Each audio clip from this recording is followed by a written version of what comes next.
And we're back with me, Johnny McMurray, on the On the Spot Football Podcast with yet another fantastic guest. This guy is the front runner for everything football in Northern Ireland. He's a presenter, a commentator, a podcaster, and he's here on the spot with me, Michael. Michael, how are you? First of all, what a great introduction. You like Thank that? you so much. That's after Alan. I was on this, I was sweating a wee bit there. I was trying to get that Did you out. do a big build-up just before we started? I don't know why I done that. I was panicking a wee bit now, to be honest. Well, you've got it But, the bus and nailed it. I think I've done well there. I've rehearsed that and then wear it a couple of times. Mate, thank you so much for coming on. No, it's a real pleasure. You've been doing brilliantly, so congratulations. Thank you. This all comes from actually your conversations that we had back after the knee surgery, and we had quite a long chat with you on your podcast and what was going to happen and what you think should happen and could happen, and it's materialised. Thank you for all your advice. It's probably one of the main things that I have done here. Oh, not a problem at all. It's just really good to see you taking something positive out of something that's really tough. And I don't know, people probably don't appreciate all the things that come with a serious injury. Like the physical part of it's only one component. Yeah. So for you to not just sit around and feel sorry for yourself and turn this into something where so many people have come on and shared their stories and then other people get things from that, you've turned it into a massive plus. So that's a credit to you. Yeah, no, it's been brilliant. The only positive thing out of it is I get to spend every day with my dad talking about the podcast and he has no idea what's going on half the time. So it's great. I bring him, he sits behind you. You've obviously had the joys of meeting Rob, and the most of you guys have probably all met Rob too now. So he absolutely loves it. So these wee things kind of come into play and it's been nice. No, it's lovely to be here today, and I'm looking forward to seeing what you're going to ask me. Yes, well, this is it. We're going to get down to the nitty gritty, but obviously you've been listening to the podcast. You kind of know to understand the way it goes. And one of the main reasons I bring people on is because I have a serious interest in things that you've done.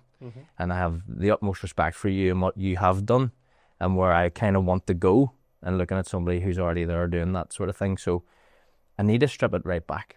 So I need to understand, who is Michael Clarke? How did Michael Clarke get started?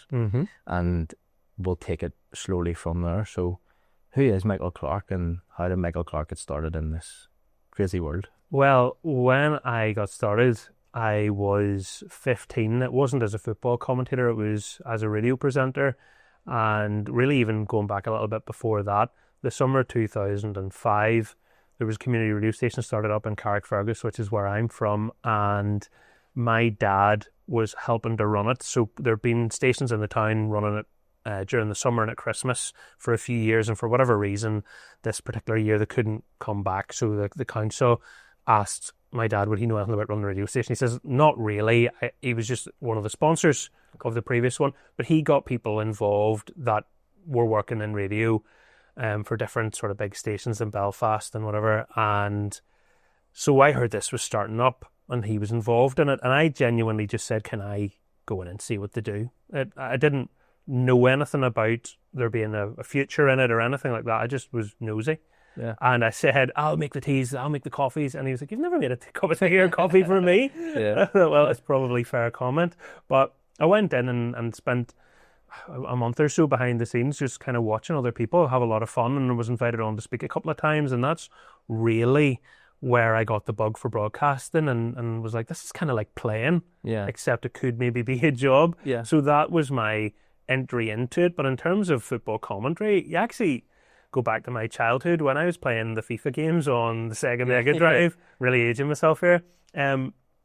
There were no commentators on those early games, so I was doing it. And I'm not saying I was doing a good job, but I was trying. And to the point where my dad would come home from work and say the neighbours want to know what the full-time score was. Yeah. Because it was just making a lot of noise. Yeah. When you think about that, though, it is something so small. Back in the day, there was no commentary until maybe later on, but every kid has picked the player that they wanted to be, whether they're playing in the street or they're playing sort of FIFA or whatever it is. Yeah. And all they shout about and scream about is how they want to be that player, and they're playing for this team. And it is quite a strange way to think about that. Is an early sort of start for everybody in that sort of... And I remember being really excited in a toy shop when they were showing a demo for a new FIFA that had commentary in it. And I don't know how many kids were really crying out for that. They might have been teenagers and adults, but I just remember thinking, this is brilliant. So probably growing up and listening to a lot of radio made me really appreciate the commentary. Yeah. Because without it, you'd be lost. Even now, sorry to jump in there, but I couldn't watch a football game without commentary. I can't, like, whenever you go into a bar sometimes and there's a mixed crowd and certain people don't want the football on, but it's on in the background. Yeah. I hate that. Like, Yeah. I need to have When somebody they've got talking. music playing. Yes, I don't like it because it just doesn't correlate with what's Yeah. happening, and you're that focused on it that you're like I need somebody to be sort of telling me as well. Like, I like hearing that side of it, and I think that's probably what sparked our conversations at the start. And it's a huge interest in me on how people do it, and the amount that goes into it is one of the biggest aspects of it, which we've spoke about. And I want to get that understanding, and I want people who are listening to this today to understand the background work that goes into just being in that production room, talking live, and what it actually entails, because it's not straightforward. No, and it takes a lot of time to even just kind of find your style, and people say about finding your voice, but it's just about being as authentic as you can be when you're on air. Not that you would have ever gone on and lied, but there's an element of when you start anything new, you're kind of copying what you think you're meant to do, what you've seen or heard other people do, and nerves kick in. So maybe if you're on TV, you talk too much. Yeah. On radio, you can keep talking and talking, and you need to. Obviously, it's two different disciplines, radio and television, but if you just think of television first, you need to know when to shut up. That's actually one of the great skills. And sometimes people don't realise that a good bit of commentary is just the commentator pausing and letting the sound of the crowd reacting to a great goal. Yeah, just giving them that sort of buzz that they can feel what's happening, that ambience on the ground. Exactly that. And trying to be a part of it. And that sort of stuff takes time because, as I say, I started in radio and, I was thrown in my early 20s and it was an amazing experience. April 2012 was my first game for Sports Sound in Radio Ulster, and it was a Ballymena Carrick Rangers match. Jay Costello got a hat-trick, Ballymena tanked Carrick. That was my first game at the Showgrounds towards the end of that season. I'd done a couple of dummy games which were I was sent out to shadow someone, and at halftime and full-time I recorded a report using all the equipment, but it wasn't broadcast, and they basically decided whether I was going to get a chance or not to do it properly.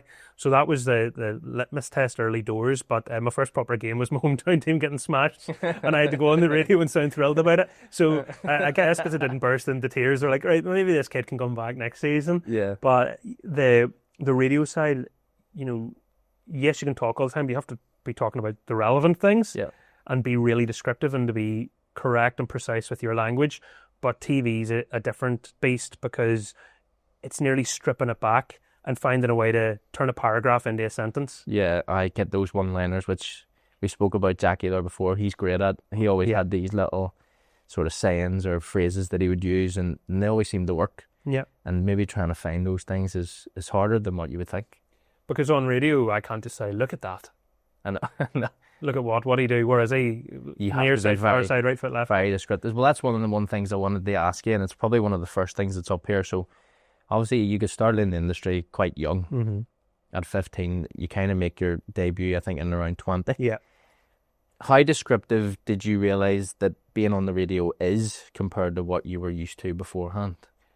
Because I listened to so much of it on the radio, I don't think I had to change too much of myself to be on the radio. That felt really natural to me. I'd been working more or less 5 years in radio, albeit music programming and different things. And to me, that was this is how to be a commentator, as a radio commentator. That was my early idea of commentary.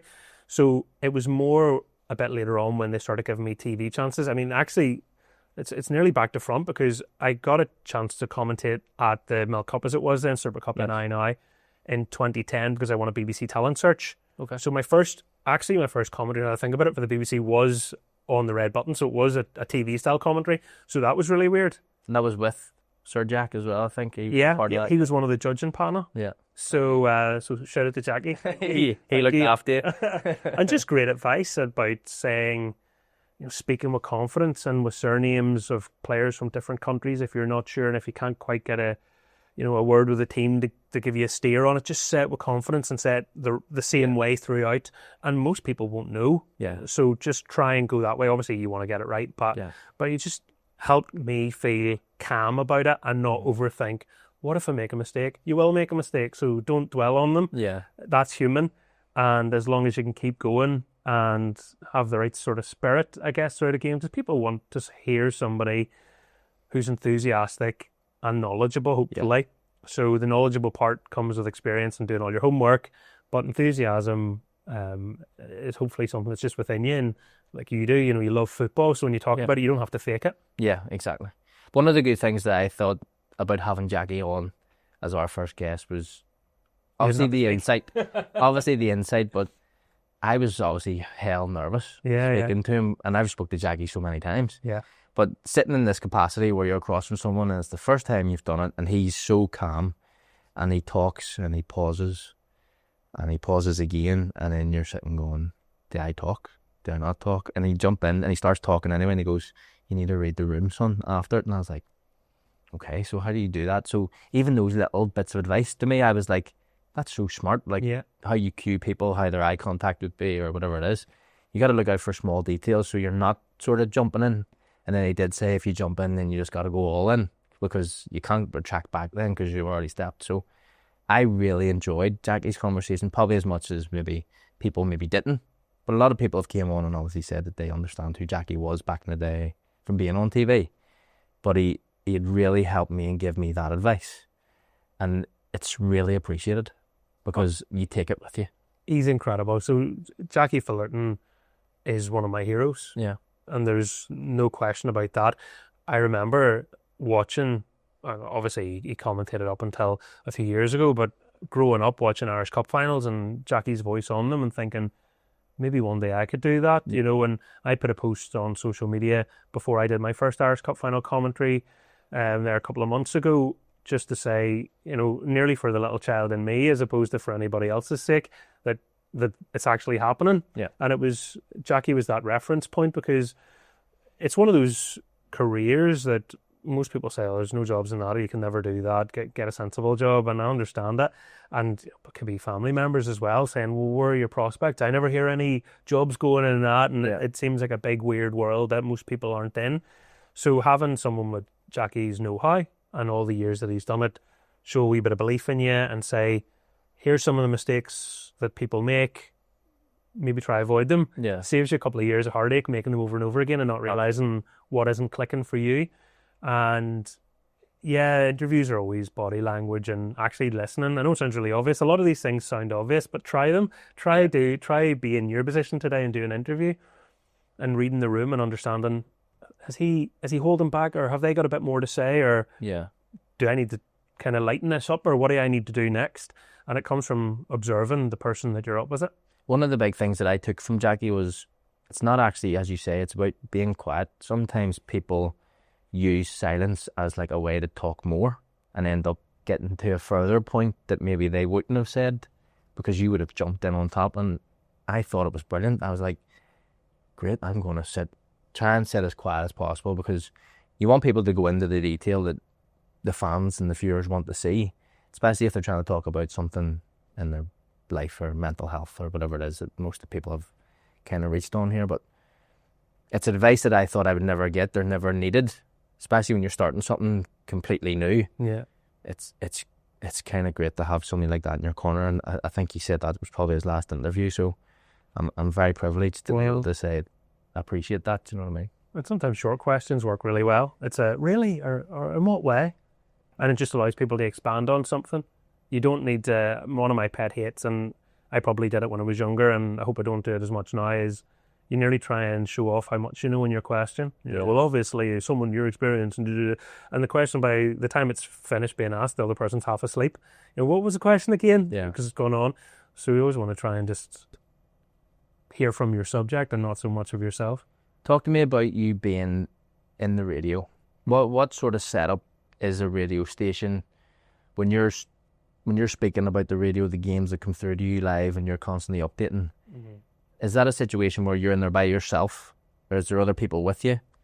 And do you just get an update and you just have to change from update to update, or how does that work? Because I've never been in that situation before. Yeah, presenting Sports Sound, it's a crazy operation in many ways. It's a small, hardcore team of people that work very fast. And so you're in the studio, you might have a guest in with you. You've got your producer and a couple of other people in the next room. You can see them through a glass window. And sometimes it's the producer saying to me, Michael, we need to go to this game. This is what, there's been a goal at Crusaders, whatever. And then it's a case of saying what the game is and who the reporter or commentator is and getting to them. Sometimes it comes up on the screen, but to be honest with you, it's a myriad of things. I will have multiple tabs going trying to follow it. In the studio, we have screens showing our cameras at the different games. Right, okay. So sometimes I see something and I have a button which I can use to talk to the producer without the audience hearing. Okay. And I might be saying, what's going on there? Can we go to that? Or I might be being told. So it really does depend. Plus, obviously, they, as the producers, can hear what the reporters are saying at any moment. Yeah. So they could be calling out as well, saying, we've got a goal here, it's 2-0, or there's been a red card, or whatever. And then we quickly pivot what we're doing. And from the other side of it, if you're a commentator out at the ground and you're the lead commentator, whilst you're commentating, whilst you're listening to your co-commentator, paying attention to what's on the pitch in front of you, you have a voice in your head, which is your producer saying, I need you as quickly as possible to get to Windsor. There's been a big talking point. And you're going, oh, right, okay.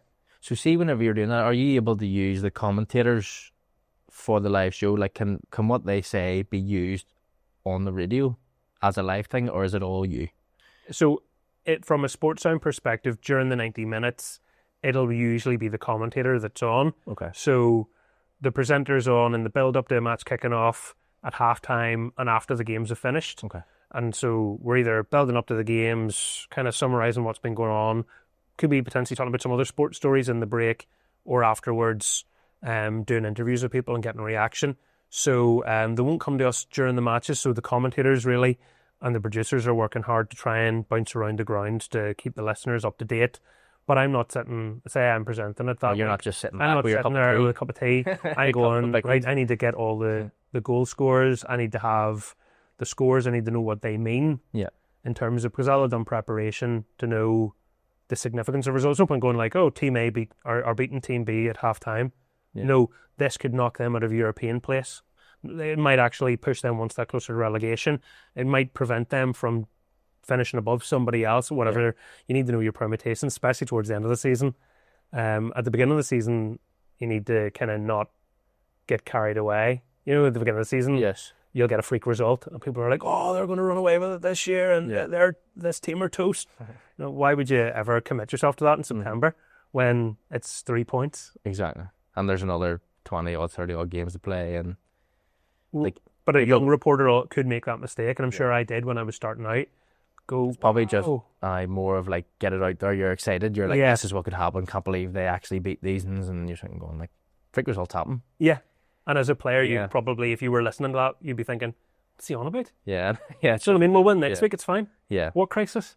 But, as you say, from a young person who probably hasn't had that experience, they're probably like, this is great. Yeah. And I can get to talk about this. And, you know, and maybe, I'm going to get more time on the radio because I've had a freak result and everyone wants to hear what's going on, so I'm going to make it sound amazing. But, you know, is it reality? So the thing that you always have to try and remember is, when you're doing any sort of reporting, it's not for you, it's for the audience. So explain it as clearly as you can. And my dad actually said a great thing to me when I was starting out. He said it's broadcasting. So make sure that your message can be understood by as many people as possible. It's meant to be cast broadly. Yeah. So you don't need to throw in loads of big words to tell everyone that you went to university. You know, you're not trying to show off. You're trying to make sure everybody understands what's happened. And for that, then you don't need to exaggerate. You know, not everything is amazing, great, fantastic, wonderful the first time ever. Sometimes it's just, this is what happened. Yeah. You know? How do you move on from there? So I know you've done sports sound, you've also worked for the BBC, you've done a lot of stuff on TV as well, you've obviously done other radio stuff. How does it come about, the opportunities wise? Yeah. How do you actually get picked up then to go, I've done this little bit in Carrick? Yeah. And I've started off and I've done this probably for a few years now, and then all of a sudden you make the steps up. Yeah. How does that come around? There's no one way to do it, but I think it's practice makes perfect and making contacts with people. So I always say to people, your dream employer can't give you a job if they don't know you exist. Yeah. So how do you put yourself in front of that person? And I'm not saying it's easy. You could email people with amazing show reels that you've made up and you're really proud of them and you don't get a response. That has happened to me more than once. You might have a chat with someone and think, flip, that's a really good conversation. Oh, here's your phone number. Phone me anytime and I'll give you... And maybe that person never picks up the phone call. Yeah. So there's loads of things like that. So you need to be persistent if you want to be successful. I don't think that's just our careers, you know, I think that's in life. But in terms of me, I was working in that station in Carrick, summer, Christmas, all throughout the end of secondary school, university. I got into U105, was working there for a while with a lot of the presenters, but I was particularly working with Ivan Martin on Sundays, behind the scenes in his show, and that was amazing. And Ivan played a little part in getting me into the BBC, but I didn't know that. So I'd won the BBC talent search whilst I was still doing stuff at U105, and gone and done the commentaries, and always bending Ivan's ear. You know, how do I do this? How do I do this? And unbeknownst to me, he'd had a word with Brian Johnston, who he's good friends with, who for many years was the producer of Sports Sound, a legendary producer, and ultimately the man that gave me my break in the BBC properly. So he helped me get in there. Now I'd been doing other wee bits and pieces, and so 2010 I won the talent search. 2011 I got into a thing called Aim High, which was 20 people selected out of like 700 applicants. It was like the X Factor for working in the media. Right, okay. Honestly, way to put it. It was mental. We were doing. You didn't have the thing though, did you? No, we had tests to do. One of the first things we got was we got put in a room with all the other people that, well, not all of them, but a lot of the people that were trying to get it, and because you were split into groups and you were given scenarios and you had to get up and present your idea in front of all these people that you're competing against. Right. And it was quite intimidating. Yeah. You had interviews, you had all these things, and 20 of us got taken away to England and come back from that. And actually, if you don't mind, like, it's probably a good lesson in it, is I'd spent a week or 10 days, whatever it was, in that place, Evesham, being told by all these people, you're really good at this, you're doing really, really well. And so you're going, class. Well, there's meant to be placements at the end of it. What's going to happen? Feeling good about maybe getting one. So you get home and went out for a meal in Carrick. I remember Springsteen's. Other restaurants are available. Was in Springsteen's in Carrickfergus. The phone rang, and it was one of the coaches. And I thought, here we go. So I went and stood outside. I just finishing our dinner up, and got a phone call and going, well, how's it going? Yes, look, you did brilliantly, but we don't think we're going to give you a placement. And I was floored. So I was 21, had been up until that point, everything just felt like it was falling for me. Entered a massive BBC talent search, I won it. Entered this opportunity again where people from all across the UK were going for it. It wasn't just Northern Ireland. And I got in. What do you mean I'm not even getting a placement? Sure, loads of them are. So it was a sort of a tough one to swallow. And they didn't really say that I did anything wrong. It was just like, come along to the Belfast Media Festival in a week or two, and I'm sure we'll see you there. And I wasn't for going at all. I just completely hands up, ego took a hit, and I was thinking, I don't know that I want to go to this and look at people who have been successful when I have not been successful. I think it's a bit raw. And my dad pretty much said to me, you're going, and you're going to go and you're going to ask, what could I have done better? And have you any advice for me? Yeah. And I went, and one of the first people that saw me congratulated me on getting in, and I had to tell them, actually, I haven't. And then they ran away quite quickly. That wee knife was in there. Like, I was like, this isn't the best day so far. I'm sure I want to be here. But I spoke to one of the coaches, and they said, look, you made it really clear you wanted to be on air. You want to be a presenter or a reporter. We haven't got any placements in that. There are people here that want to work in production and television, and maybe drama. Yeah. And they're going to be working with the scripts, they're going to be working with the microphones, they're going to be working with the cameras or whatever. We don't see you wanting to do that, really. And I said, I don't. Actually, that's you'd have been taking someone's opportunity off them, and that wouldn't be right. I hadn't even considered that. I was so wrapped up in myself and my rejection as I perceived it. So they said, what we can do is I'll introduce you to a couple of people. One was William Crawley, who I'm very grateful to. He presents Talkback now on Radio Ulster, but he was at that point presenting Sunday Sequence, which obviously was on a Sunday. And also a guy called Michael Tumulty, who at that point was the big boss of Radio Foyle. Okay. And through conversations with them, they pretty much opened the door to come in and start doing newspaper reviews. So by the time that Ivan was speaking to Brian, I wasn't just some kid that was answering the phone in U105. I was already doing bits and pieces on air in the BBC, not necessarily in the area that I wanted, but just to try and get my foot in the door. So he was able to listen and go, okay, he sounds all right, we'll give him a test. So it's a long answer, but I guess the short version of it is you have to be doing loads of things to get that bit of luck. People say right place, right time, but what Of course, part of that people was, that will work, you know? but the majority of people will have to actually go and physically get that opportunity. You know, so I've joined the dots with Brian whilst I was in the BBC doing something else. And I used to laugh because on a Sunday morning, I could be in doing the newspapers with William, and you could be talking about anything, really serious stuff in the newspapers, and coming out the door of the BBC and going around the corner into Havelock House, as it was then for U105, and going up and working with Ivan for the next couple of hours. And I was like, I don't know if too many people are doing that. Going from BBC to the UTV building, you know, straight away within 20 minutes. But that was me for, you know, a couple of years until I established myself. Yeah. But you quite quickly actually establish yourself, and then I think you actually get your own TV show, your own show, not TV show, your own radio show off the back of it. So for you to go to where you were, I think that you're getting this, to have the hint to then go back up, straight away, progress yourself to your own show, doesn't really happen very often, to be honest. No, and like simultaneous to this, because I you know, announced last year I'm leaving my job and I'm going fully freelance and I'll be my own boss, and the year anniversary's just come up with that. And a lot of people are like, you're leaving the BBC? I went, no, the BBC aren't actually my day job. I was managing a community radio station in Lisburn for over a decade, and so I was presenting programmes and that. And for some people, the only thing that they knew about it was I did a programme called The Score, and they probably didn't know where they were getting it. They were just going on to Spotify or somewhere afterwards. And but obviously, if you're listening in the Lisburn area, hopefully you were listening to that station and enjoying it, because I put a lot of love into it for a long time.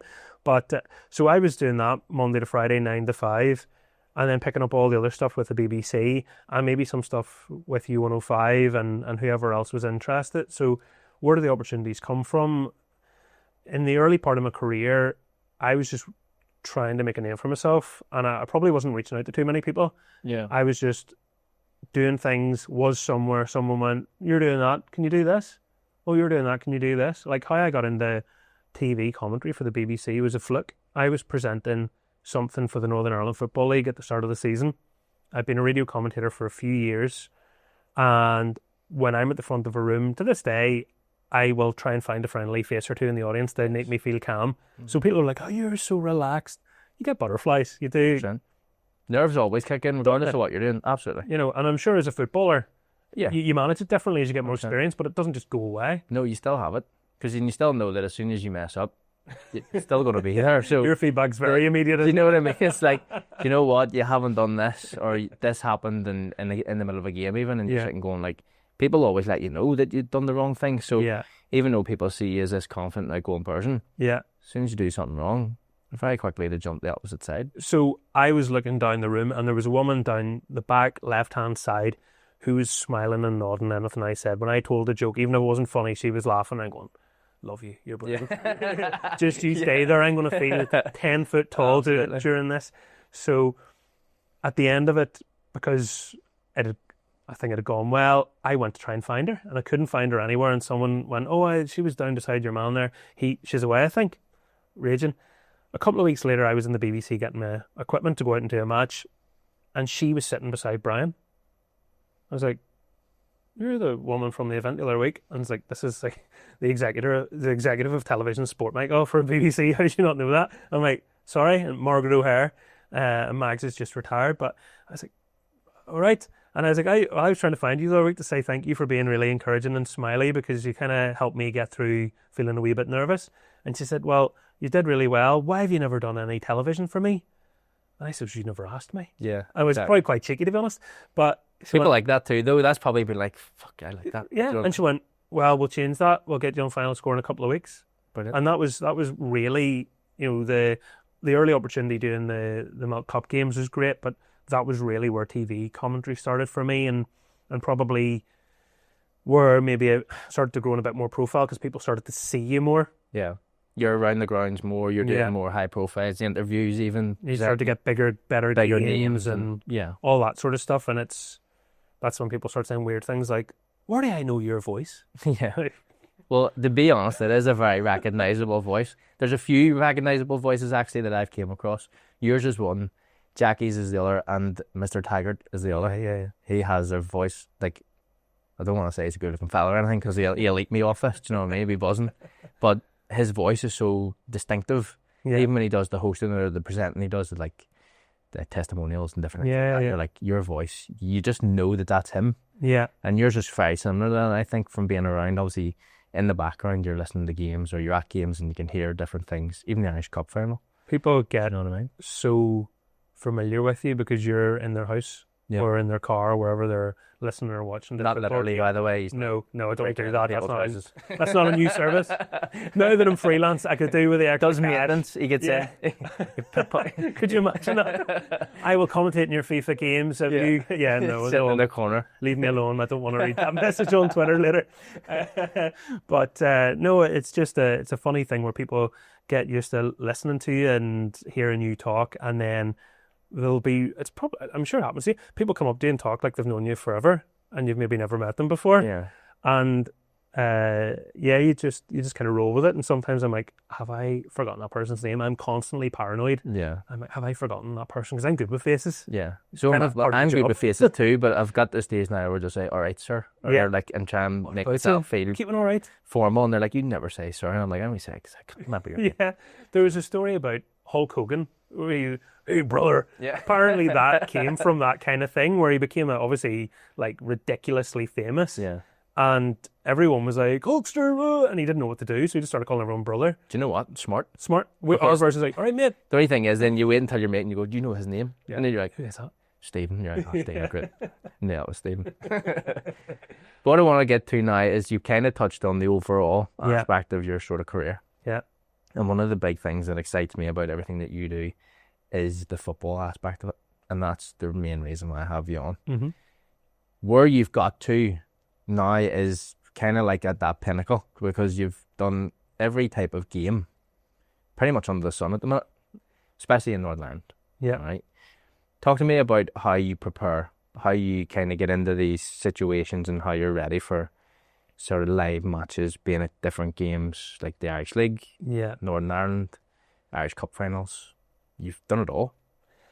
Well, thank you. I always think there's more to do, and I'm always trying to push myself on because I never want to be complacent. But the preparation, it's a full day's work. It's a minimum of 8 hours for a commentary, and that is going through everything. So if it's an Irish League game, it's slightly different because you get to a certain point in the season, you know the team's inside out.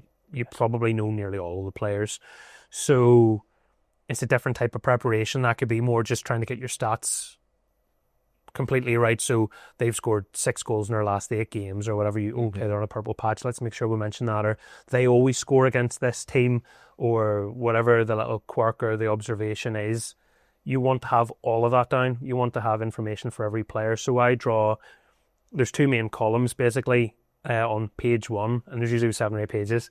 But on page 1, there's 2 main columns, which is the home team, the away team, and then all the players in the squad. Yeah. And everyone gets information.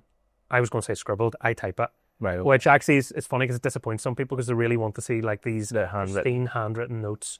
And I can't read my handwriting, so there's not a chance to you well. So my handwriting's awful. You'd think I was a doctor. So no, I type everything out, so it's a wee bit easier for me to read. And then I have columns outside of that where I can tick if they're playing, or put an X if they're not, or S if they're a sub. And outside of that, then it's just their numbers. So I put it in numerical order, and then work from there. So it's right. Let's look at the squad, who's played how many games recently, etc., and try and build it on, right, well, if I can kind of get 20 players for each team or whatever the number is, that this is going to look about right. And then if they go, oh, well, they're not playing, they're injured. Yeah. Well, okay. Fine, yeah. But I need to know that. Yeah. You don't ever want to get to a game. Someone goes, where's Johnny? Why is Johnny not playing? Oh, I don't know. Yeah. I'm sure he got seriously injured. You know, it just completely undermines you as a commentator because you haven't done your homework. Yeah. So you're always trying to find out stuff. So you're sitting looking up the internet. There's different websites you can use to try and find out all those statistics. You'll go through head-to-heads. You'll go through all these things. And my second page is kind of like a breakdown of like stats or talking points for each team. So it becomes more like nearly narrative-driven. Because if you think of through a match, you might want to, in some ways, introduce something to the conversation saying they haven't won their last 3 home games. Is there a bit of pressure coming in here? Or this team have been tremendous on the road. What is that? How do you do that? And it creates talking points with your co-commentator. So this is the sort of body of work that you do. And then for matches that are on the TV or the iPlayer, you've also got, with the BBC, Marshall Gillespie is resident stato. So Well, Marshall... just to shout that, Marshall actually does a lot of work for us. brilliant. I've kind of acquainted with Marshall, and just I wasn't going to let anybody know, but it's about time people do know he's a genius. Yeah. Complete genius. Yeah. And he has everybody way back until like 1980. Yeah. It's crazy. Marshall and I, when we're on the phone with each other, I mean, usually we'll just try and exchange text messages for both of our sakes, because if we get into a phone call, it takes hours, and you're like, this was definitely a 5-minute conversation.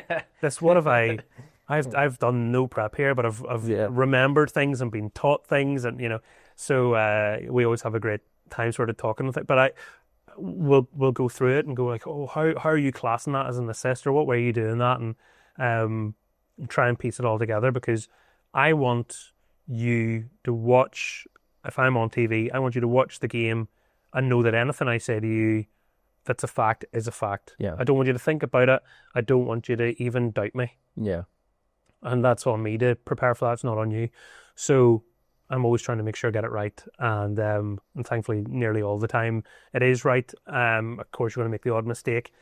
But it's a big undertaking, Johnny. I won't lie to you. And for international games, it's slightly different again. I was doing the Northern Ireland game against Poland in the women's internationals recently, Nations League, and very aware that Polish surnames can be difficult to pronounce. Yeah. And there's a lot of Polish people in Northern Ireland, and I thought, well, the last thing I want to do is offend you. Yeah. Your national team's actually available somewhere that you can watch, and you want to watch these players and feel a part of the program too. So what I did was I contacted a Polish friend that I have, who is very, polyglot, speaks multiple languages, and she phonetically went through every single name and wrote it down beside, like, this is actually just how you say it. Yeah. So like broke it down to the Belfast version of this, and then just hyphened it. Exactly. That's a smart way to do it, though. So then when I'm saying the names and saying them hopefully quickly, saying them confidently, I'm also saying them close to correct. I'm not going to start putting on a Polish accent, because that would be hilarious, by the way. It'd be very funny. I think a lot of people would definitely pay attention. Absolutely. Get this game on right now. You know what? Move him up to the end. Your man's had a problem here, hasn't he? Because he's now thinks he's Polish. But at the same time, you want to try and get the accent, or sorry, the pronunciation of the accent. You want to get the pronunciation correct for those people. So that's a different layer to it again. Yeah. How do you deal with, I was going to say actually about that, but the Irish League's probably very easy for you coming into terms with it, because you know every player near enough in every team. You've covered it, the ins and outs, the whole depth. When you go and do a game with people that you don't know, or as you say, with pronunciations, it's so difficult, because I've had that short period there with that little Northern Ireland team that you were with, went into it blind and didn't know anybody's name, and the first 10 minutes were scary, was absolutely hilarious for me and Stuarty King, who were doing it, but it was nerve-wracking, because I was like, I don't know anyone. Yeah. And all of a sudden you're like, imagine that was on live TV. Yeah. Like that would completely well, that does happen. Break me, to be honest. I'd be like, whoa, I'm out of my depth right now. Oh, I've done games where someone's come off the bench and you're thinking, who's that kid? Yeah. Wasn't ready for them. Because you can get to the ground and there might be a name on the team sheet and you think, they'll probably not come on. Yeah. And then they do. Young kid or something. So, you have those experiences, and that's where you learn from it, and then you go the other end where you're like over-prepared. You get to the ground, you see a name on the team sheet, and sometimes the team sheets are handed to you late. So, I mean, I'm not digging out any media officers here, but, well, maybe Alan's probably the worst, to be honest. You get a team sheet maybe a bit late, and then you're going, I don't have time to go down and ask that manager, who is this? Yeah. Because they're in doing their team talk and they've got a game to prepare for. See, to be honest, Alan would probably ignore you as well. He'd be like, I can't deal with you, Michael. We can't do it. This is the final episode of this. We'll not be back after this. Alan is going to pull all plugs. But no, as I say, it's very difficult whenever you get into that situation. Yeah. And people probably don't understand it, because the amount of detail you do go into, and you've touched on there, it's way beyond what anybody would expect someone to do. Do you know what you can do when you get to a game? It's nearly gone the other way now. I'm going to sound like an old grumpy man, right? But it's kind of coming back in. People are now wearing black boots again. They've nearly become trendy, right? But it used to be everyone would wear black boots, and there'd be one wee fella with a pair of Bobby Dazzlers on it. And you're like, right, orange boots, stick that beside their name, because if you only know he's number 7, and he's down his back injured, and you're going, who is that? I can't see their face. They're on their back, can't see their number. Orange boots. There we are. Yeah. And you go down, you bang, and how do you know that from so far away? Yeah. You know, there's just little things like that, or that you can use. Bleach blonde hair, or whatever the case may be, or just like a distinguishing feature. Yeah. And I used to do that all the time, especially when I wasn't familiar with players, and still sometimes to this day. The match that gives me like nearly like I'd wake up in a cold sweat sometimes still thinking about it is I did a Harry Cavan Cup final. Okay. And one of the teams, Glenavon, were wearing their white away strip with like the blue, but the numbers on the back were blue, and it kind of like faded into the blue on the back of their jersey. So basically I couldn't read the numbers, is what I'm trying to say to you. I'm like, well, all the best. Here comes 90 minutes of I know who one of the teams is. And it was really, I had the crowd. So why is he not saying anybody's name from Glenavon? This is so weird. Yeah, well, why? He obviously supports Carrick still. Yeah, he obviously is rooting for it. Was against Dungannon. So Dungannon were in a yellow kit with blue on the back. Brilliant. Yeah. Nice and easy. Yeah. But that Glenavon kit, and the senior team wore it too, but the difference was I knew all the players. Yeah. So I was like, well, I know him, so it's all right. Yeah. So I did have a wee moan to Glenavon, but I was like, please do something with that kit, because I can't flip and read it. Yeah, or bring the kids up quicker. Aye. So, I mean, and the worst thing was, from memory, I think they had like triple digits. They were doing like the South American clubs do. You know, you're like playing for, you see those teams coming over in tournaments, and they're wearing like number 327 because that's his number through the club. Yeah. You're going, dead on. Yeah. I don't need that in my life. Come on, this is not. You know, there's a 7 on the back. Is it 7, 17, 27, 37, blah, blah, blah, 207? No, anyway. Anything over 37 is a criminal. Isn't it? They'd never get there. So these sorts of things actually are what annoys me. And I had I know you've spoken to him recently, Desi Lockery, he's always going on and saying, get the numbers on the front of the shorts. When they're running towards me, I want the numbers. And I actually think he's got a point. Yeah. So I'm bringing it up everywhere for him. I'm not on commission. But if it happens, Desi... I think Desi, probably by the time this is out, Desi's would have been released. This should be released on Monday or so. I'm hoping that everybody has really enjoyed themselves. But Desi's conversation was mental. He is so fully in it. He's 100 miles an hour. Yes. It was fantastic. I loved it. I was like, I'm creasing myself constantly here. It's just so good. And he's a great storyteller. He has a great way about him. Yeah. I think it's just because he's from maybe down that end of the town, and they're just that abrupt or forward, and they just don't really care either. They just want to get it out. But he's also done everything, hasn't he, really? You know, now he's photographing the players, but he was a player and he refereed players. Yeah. So he's been on, you know, a couple of different sides of it, which just gives you a really unique insight. Yeah. Well, that was the good thing about it. A lot of people have talked about him continuously on the podcast, saying Desi done this, and we had a lot of chat from him, and we liked him, and he was good as a referee, and it was just one of those things where I feel like your guests end up picking themselves after a while, where you're like, he's been suggested that much. It's maybe time to reach out and try to get him on. So it's quite an easy one, actually, and it turned out to be absolutely hilarious. So I was so happy with it, to be honest. But next, I want to move on. I want to talk about some of the big games that you've actually had the privilege of being a part of. Yeah. Because some people get to play in these games. Yeah. Luckily, I've had the chance to play in cup finals and win them, lose them, league titles, win them, losing them. You actually get to commentate on them from a different side of things. Yeah. How is that on the day, the whole day? Say, like, you recently done this year's Irish Cup. Yeah. So if I take that as an example, it's just so, for me, it's exciting. Yeah. I get excited on a big day as well. And there's an element of don't mess this up. Yeah. And it's not like, if I do this badly, they'll never ask me again. It isn't that. It's just, I actually really want to do everybody justice on the day. So many players will say to you, we've watched that game back. You know, if it's a good day, if you've won your final, we've watched that game back so many times, or I've watched that goal back so many times, and I like the way he said this or whatever, or the odd time someone will say, why'd you say that about me? So you just want to try and get the tone right and nail it. So for me, I'm a terrible person for going to bed late. Okay. I am not go to bed early at all, and I don't sleep long enough probably either for most people's liking. Sort of 6 hours is about enough for me. But that's like, those things are the one time where I'm like, I know I need to go to bed early and be a big boy. I know I need my sleep. I know I need to eat right so I don't like just load myself in sugar and crash and feel lethargic halfway through the game. I know I need to get there really early because there's going to be more traffic. I know I want to spend time talking to people in the build up to the game. So the days before the game, not only am I doing my minimum 8 hours prep, I'm phoning people. Could be players, could be coaches, could be both. Asking them how they're feeling, what's the prep like, what's been going on. You know, maybe you find out something about actually we've had a sickness bug or we've had this or we've had that or we took them away, we did something quirky.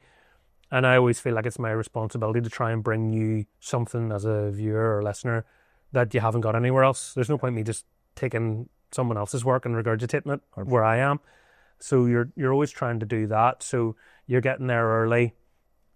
I always want to get up and test the equipment, make sure I know, because if you're doing TV, like that game obviously was on BBC Two, there's a big crew that day. It's bigger than the iPlayer games. There's more goes into it. There's a lot of moving parts. So you just want to make sure you know, is this my talk back button? So you don't accidentally say something on air during a match and make a mug of yourself. You want to know, right, does this work? Are you happy with me here? How long have I got? On those days, you actually can get a wee meal as well. So you go and get your bite to eat. And then we've got our bottles of water in front of us. Wow. I'm like, no fizzy drinks, no sweeties, typically, because the last thing you want is to either have that horrible like a sound, dry sort of mouth or something. yeah, or even worse, to be full of wind. Right, okay. So there's all these. The only person that's doing any damage there, you're killing Baxter next to you. You're Stevie's eating farts all day. So he doesn't need that in his life. So, you know, it's all these little weird bits of preparation, and I think different commentators have their own rituals about how long they sit. People, I think anyone that works with me will tell you probably an hour before a game, I'm starting to scribble, and I do handwrite stuff during a game. Other people bring iPads. I don't know why I like to write it before a game, but I might try and come up with a little synopsis of what I'm wanting to say right at the very start. And I would always put it across as it's not a script, it's a safety net. Yeah. It's you're kicking, you're not like people who take a penalty. Yeah. Like that's your way to set yourself up to continue on a nice. So that's start strong, and then the football speaks for itself, you know.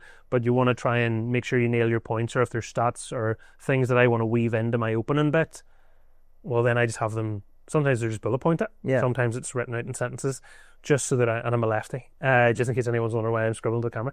But just to try and make it stick in my brain as much as anything. Yeah. It's like a last minute cramming for a test, and then the match starts.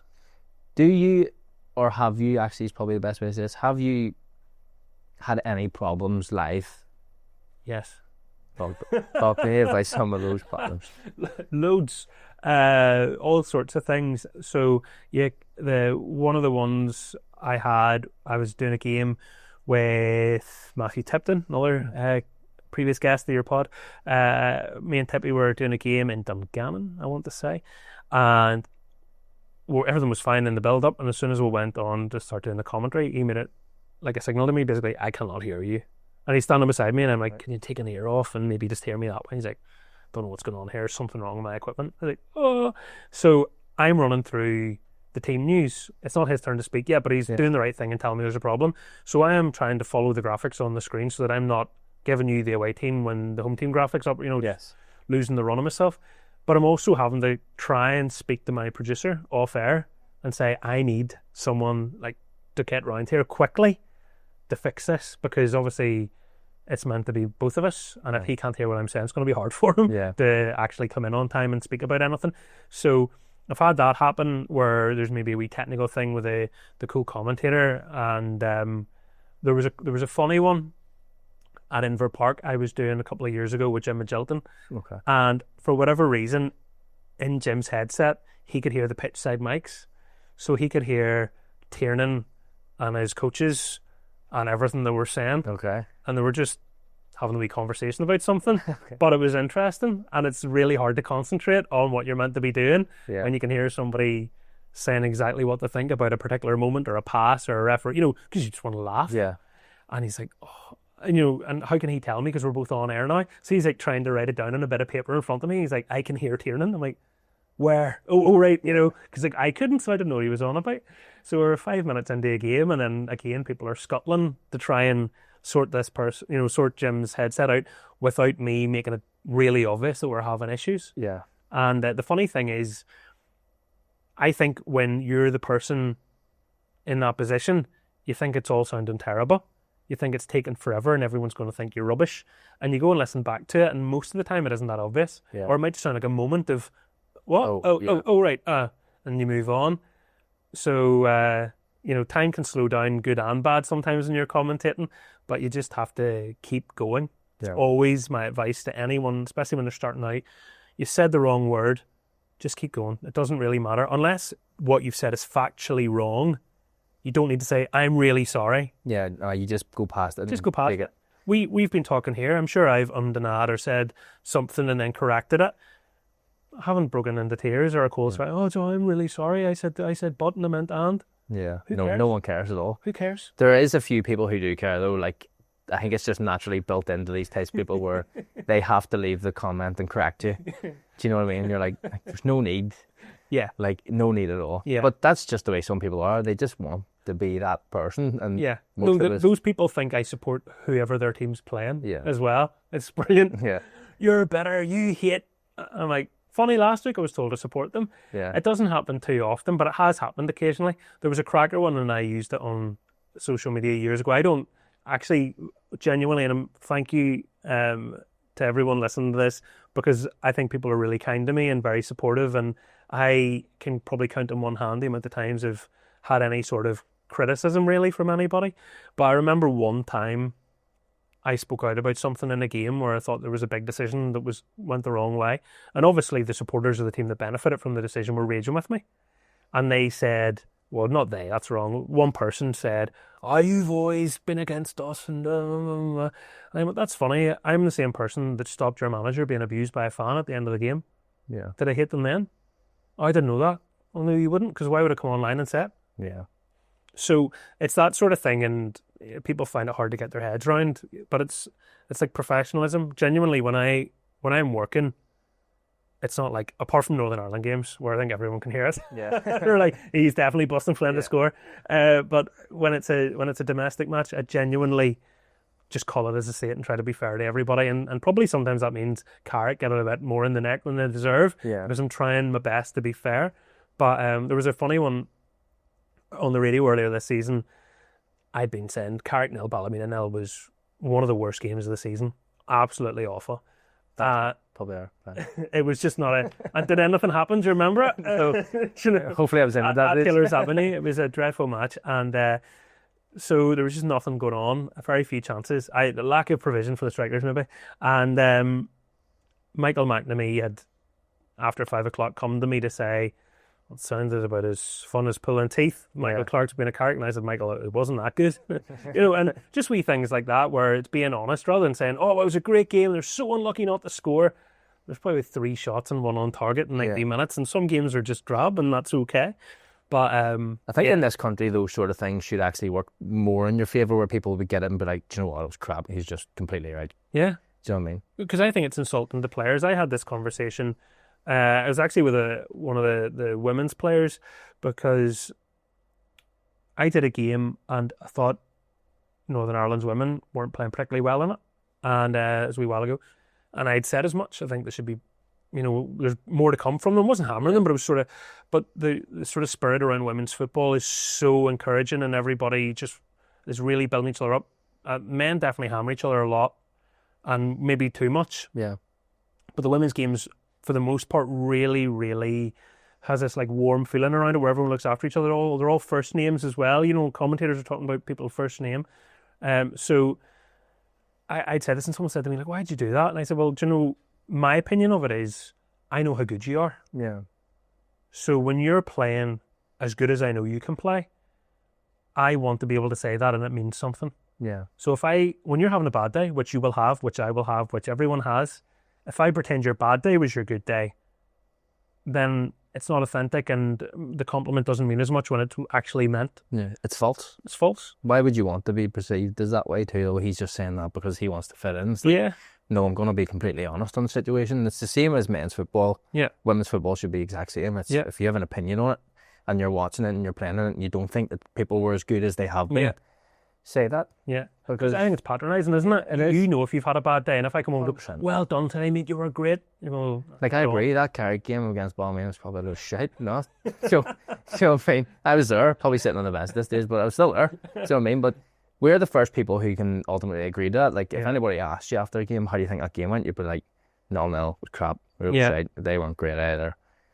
Get it over with, move on to the next one. Like, it's very straightforward. And I know I mentioned it earlier, but that's what I kind of meant when I was saying about being authentic. Yeah. When you're starting off, you're afraid to say anything remotely negative. You want everyone to like you. Yeah. It's human nature, but that's not being a good reporter. You have to be objective. So that means saying what's bad as well. Yeah. And you pick your moments. I think I am very, how would the right way to put it be? I hold back on criticism so that when I offer it, it means something. Yeah. Wow, he really didn't like what he saw there. And it's just to try and have that mean something. If you're always every week shock jocking it and going, this was the worst performance I've ever, he's a disgrace. Yeah. People get tired of that People too. get very tired of that and they go, well, what does he know? He doesn't like anything. Yeah. He's just an old grump. Yeah. So try and find the balance. One of the other things I want to speak to you about is your co-commentators. Yeah. So you've obviously shared the panels with multiple people, celebrities, high-profile players, managers, Sturdy King, Matty Tipton, the lower end of things.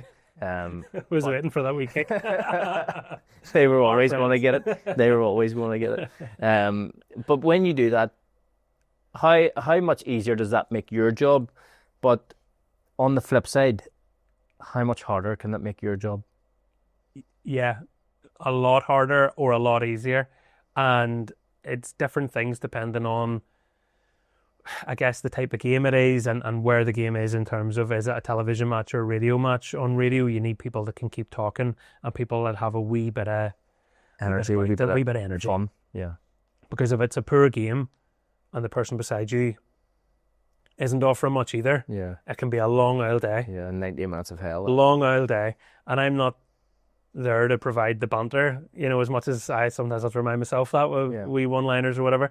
But you want somebody that genuinely just enjoy their company. I think that comes across. If you're enjoying their company, hopefully the people who are listening to the game enjoy being in that company too, and it makes the whole thing a lot easier. So someone that can be serious when they need to, but also understands that it's a game of football, and we should try and have a bit of fun and enjoy ourselves too. So that relationship's important. There's probably nobody that brings the gravitas quite like David Jeffrey, I have to say.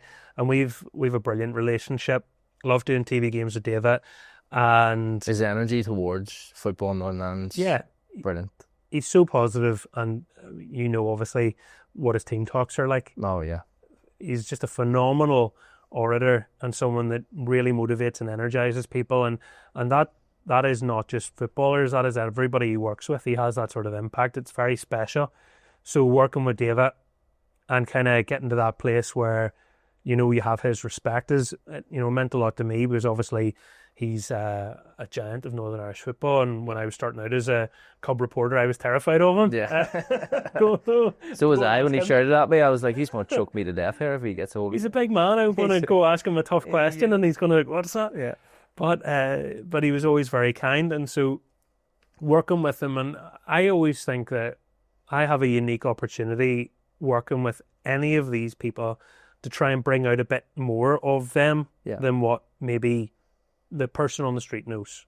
Because I guess the more high profile you are, the more caricature you become almost to people. And so we can take a joke and he can have a wee bit of fun with him, or he can laugh, and he can, he's not always serious, or he's not always like this, he's not always like that. For different people, that's actually really good. I love when people say to me, because I even just interviewing people or having people on podcasts, I've had people say, so I always hated him, and then I listened to him there and he was actually sound. And you're like, they are. That's the whole thing. And I agree completely. One of the best things about the podcast is being able to show people in the proper light. Yeah. People have come on this, spoke about things that I never imagined to speak about, and the amount of feedback that you get, and most of it was Gary Hamilton's, who he won't mind me saying, they were like, I hated Gaz, never liked him, he comes across as this and this, and he speaks about what he spoke about, and the amount of people will be like, I never even remotely thought that would even be the case. And it's highlighting these people's positive sides. Like, they're not just good people to us. We obviously know them in detail, but to the outside world, the fans, anything like that, I know they've probably got annoyed at one stage because they probably played or managed against them, and they've probably, I don't know, flipped them off or... Well, that's it. There's people that you hate to play against, but you'd love them in your team. Absolutely. And it's a wee bit like that once you start to see that other side. Gary is one of the most switched on football brains ever.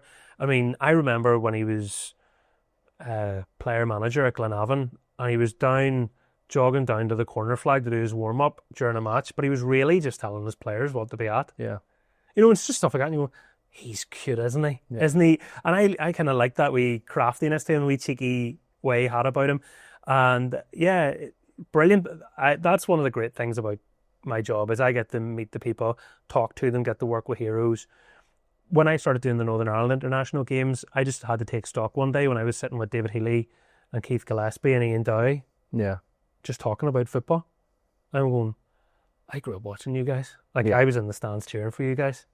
And we're sitting here and we're all about to work together. You know, stuff like that. And people all know, go, oh, you see, fanboy or whatever.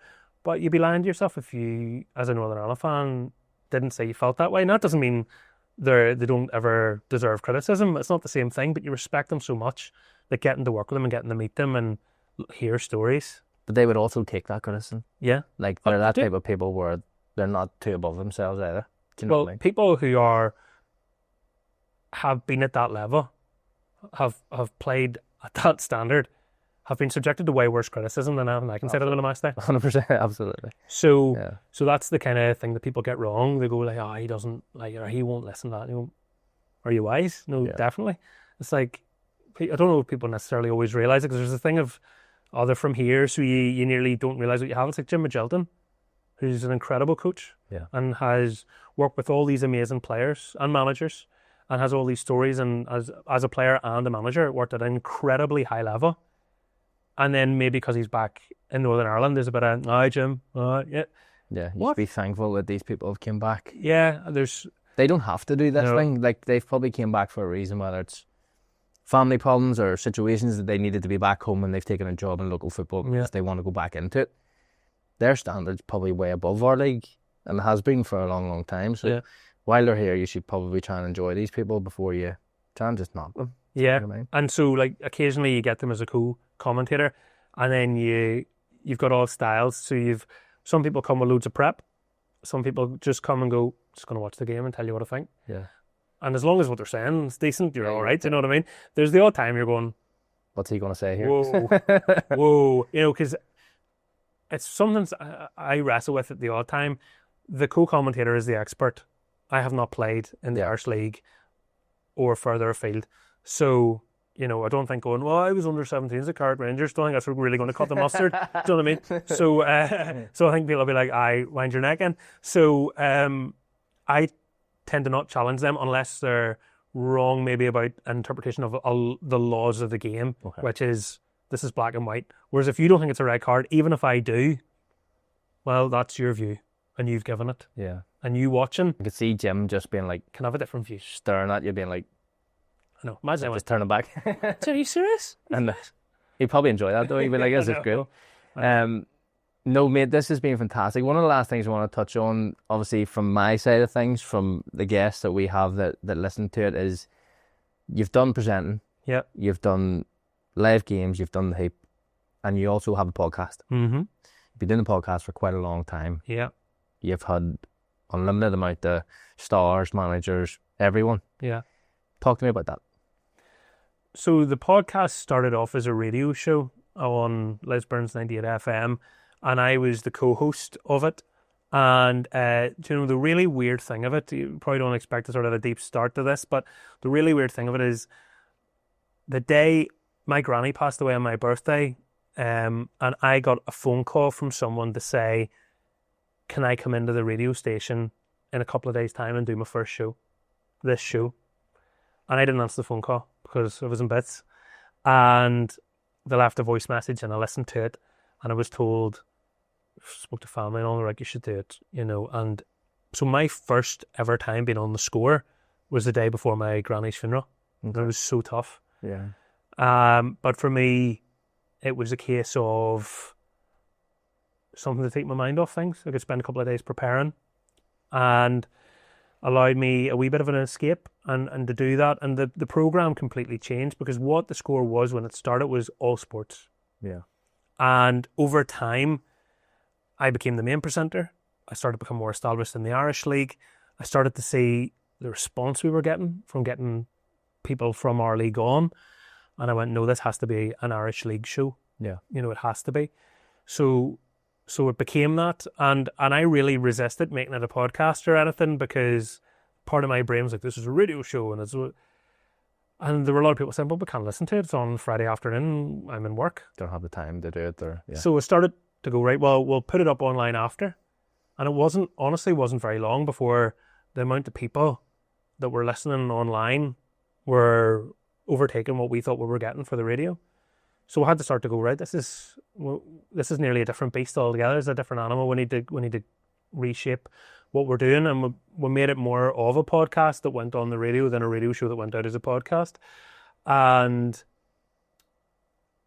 nearly got, because it's had loads of different co-hosts and things, but if you listen to it now, it's me and maybe 3 or 4 guests, and they come on and they do their bit, and then it's the next person.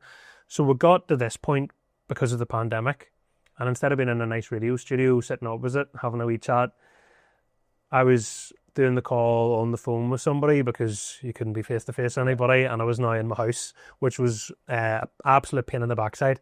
Absolute pain in the backside, going, I need to set up a home studio.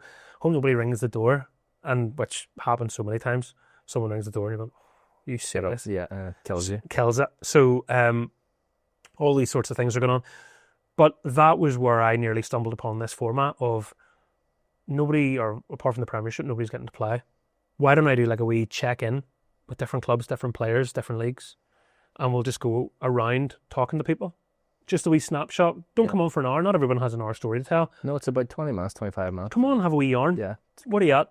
Bang. And also, it works the other way too, where if you like one of the guests and not the other one, you can skip one and go to the other. And, you know, everyone has their own opinions, but hopefully you listen to it all. But that was, I'd say it was an accident that's the format.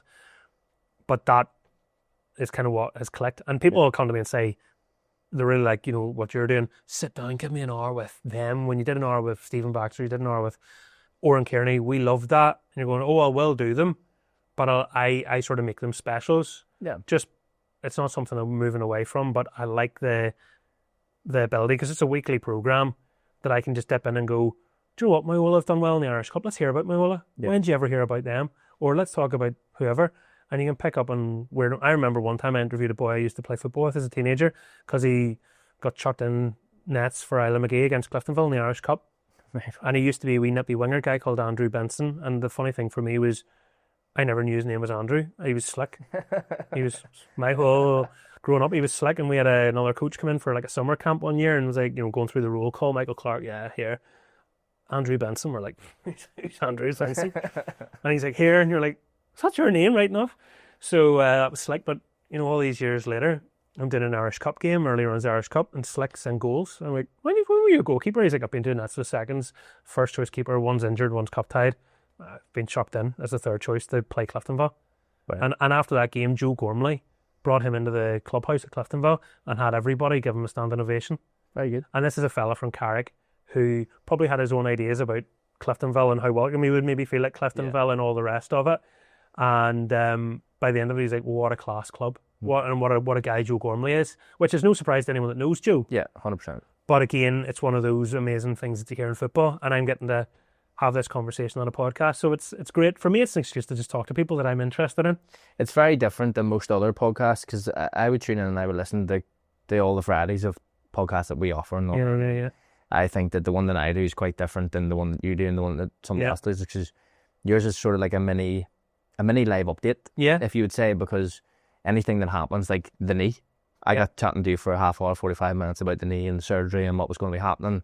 And then the next week was coming up towards like the Irish Cup build-up. So you were able to get the likes of James Knowles and somebody else talking about their build-up. And then next week it would be a manager talking about their game against Linfield. Mm-hmm. It's all very live, very updated constantly. Exactly. So I would say to anybody who watches this podcast and enjoys this format, it's very different.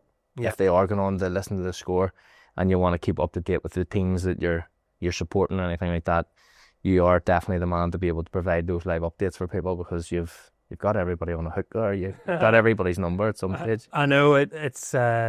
Thank you for that. No, it's great. And it's really interesting. And look, as you know as well, I'll probably put guests off coming on it now when I admit this. You do your 20 minutes or whatever, and then you end up on the phone for another 20 minutes going, what do you have the weekend? How's life? You know, but I genuinely think it's made me a better commentator because I've got to know everybody better. Yeah. And there are Premier League commentators in England would kill for the relationship that I've been able to get with players in this country. Absolutely. Because they can only get so close now. Like, I understand that. There's I'm not saying anything disparaging there, but when I am able to go, do you know what? I know what they're maybe going through. I know what's happened to them. Yeah. And I know what's personal and what doesn't go on air, but I know little things that maybe we can share too. And then it stands out and it's memorable. Sometimes people say, like, my dad's coming to the game on Saturday. He hasn't been to the game in ages because he hasn't been well. Yeah. And then that player scores. Yeah. Wow. As opposed to, it's a goal. Yeah, and then you understand what it means and why they've celebrated so emphatically. And I think that's one of the good things about our league too. It's that small and it's that compact. Everyone does sort of know each other, and the relationships you kind of have with people grow over time. I think that's probably why I kind of went the opposite way in my career, where I was angry as hell when I started out, able to kick people, and then you start to get to know people, you probably don't want to kick them that much anymore, do you know what I mean? So things do ultimately change over time. But listen, it's been a pleasure. Thank you so much for giving me your time coming on today, mate. I've actually really, really enjoyed that, and the insight to what you do is something that I aspire to get to at some stage, so I really appreciate it. Sky's the limit. Just keep going, and congratulations for making this opportunity for yourself, for carving this all out, and for creating a space for people to come and educate others about the Irish League, but also share their stories and at times unburden themselves too. I don't think it should be taken for granted just how important that probably has been to your guests, without you knowing. So fair play to you, and may you go from strength to strength. Thanks. Well, listen, we do hugs you on the pod, mate. So thank you very much. Oh man, really appreciate it, dude. Join us next week on the On the Spot Football Podcast with me, Johnny McMurray, your amazing host. We will have another guest. We'll just wait till next week and we'll let that one come out. See you soon.